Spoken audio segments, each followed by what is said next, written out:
আলিনার এখন বোম ফাটানো চলছে, তাই তো? পাপার সঙ্গে গিয়ে বোম কিনে নিয়ে এসেছো?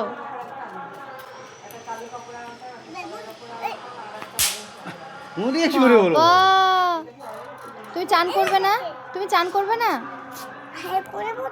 চলো এবার চান করে নাও। ওটা কুল কুল। হুম,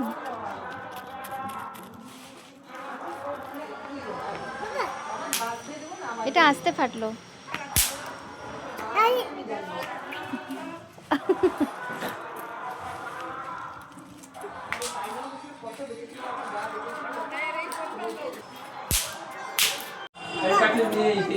আলিনার সঙ্গে এখন আলিনার পাপাও যোগ দিয়েছে ফটকা ফাটানোর জন্য। ফাটলোই না, এই পাপা ফাটিয়ে দিল। হ্যাঁ জোয়ান